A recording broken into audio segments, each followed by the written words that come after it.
Hello everyone.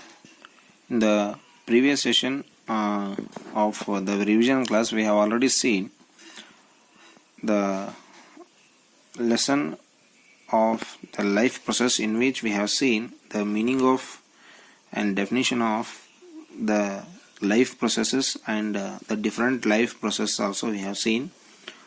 So in detail we are discussing about the process of nutrition. So in that one we have seen that autotrophic and heterotrophic nutrition, there are two types, and in detail we have seen the meaning of the autotrophic nutrition. And let's move towards the next part, that is the heterotrophic mode of nutrition. So here the organisms which cannot make their own food from inorganic substances like carbon dioxide and water, and which are depending on the other organisms for their food, are called the heterotrophs. So this kind of nutrition is considered as the heterotrophic nutrition. So in which the organisms cannot make their own food from the simple inorganic materials, and which are depends on the other organisms. So that is called the heterotrophic nutrition. In the heterotrophic nutrition, actually there are some different types are there. Those are like the saprotrophic nutrition, parasitic nutrition, and holozoic nutrition. Saprotrophic nutrition, parasitic nutrition, and holozoic nutrition are the types of the heterotrophic nutrition. So let us see one by one about these types of heterotrophic nutritions. So the first one, that is the saprotrophic nutrition. So here in this picture you can see the organism which is depending on the dead and decaying substances of the plants and animals. So that is you are looking the picture of the mushroom and the bread molds you can see in our house, and also the yeast cells, those which are growing on the dead and decaying materials, and which are completely depending on that one. So the type of nutrition in which the organisms are obtaining their food from the decaying organic matter. So the organisms which are depending on the decaying materials of the animals and plants, so that type of nutrition is called saprotrophic nutrition. It means the organisms such as the bread molds or the rhizopus or the mushroom or the yeast are going to grow on the dead and decaying components. So that kind of the nutrition is called as the saprotrophic nutrition, and that kind of organisms are called the saprophytes. So the fungi, many bacteria like the fungi and bacteria are the saprophytes. We know that fungi and bacteria are the kind of plants.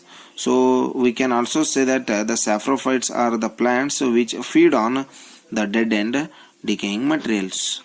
So they break down the complex organic molecules present in the dead and decaying matter and convert them into the simpler substances outside their body, and these simpler substances are then absorbed by the saprophytes as their food. So here we should note one very important point, that saprotrophic nutrition is also known as the saprophytic nutrition. Okay, so let's move towards the next one, that is called the parasitic nutrition.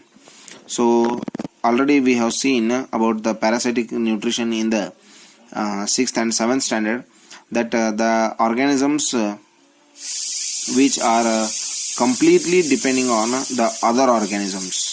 So for the staying purpose, for their shelter purpose, for everything they are depending on the other organisms. Those organisms comes under the parasitic nutrition. So the parasitic nutrition is that in which an organism derives or it gets its foods from the body of another living organism without killing it. So without killing the organism, so it is going to get its food from the host body. So here you can see the picture of the roundworm, so which is living in the intestine of the human beings. So here this is the parasite and human beings are the host. So it is depending on the host of host as the human beings, and the roundworms, they are not going to kill the human beings, and without killing the organism they are obtaining their food. So this kind of the nutrition is called as the parasitic nutrition. So roundworm is an example, and the plasmodium is also the one more example for the parasitic nutrition. Okay, so many other plants are also there. Those are like the fungi, bacteria, and friends, cuscuta. Already regarding the cuscuta we have discussed in detail in the 7th standard. So that is the organism which is completely depending on the other plant for its shelter and food. So all the required materials it is going to absorb from the other plant only. That's why it is considered as the parasitic organism.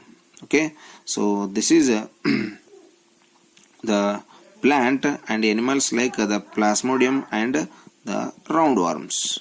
Okay, so hope it is clear.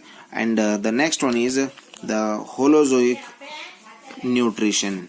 So here the holozoic nutrition means the feeding on the solid substances, which may be the plant products or maybe the animal products. So the organisms which are depending on the plant or the animal products, they are called the holozoic organisms, or that kind of nutrition is called the holozoic nutrition. So the definition you can write like the holozoic nutrition is the nutrition in which the organism takes the complex organic food material into its body, and by the process of ingestion, and it will take inside, and food will be digested into the simpler forms, and it will be absorbed by the body cells. So the process is going to takes like this. So the undigested and unabsorbed part of the food will be thrown out by the body by the process of egestion or by the process of excretion.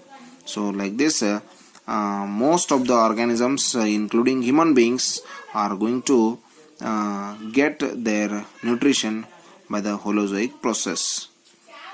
Okay, so next in detail in the next session we will discuss how the plants are going to get their food, that is the nutrition in plants. We will discuss in the next session. Okay, thank you and have a nice day.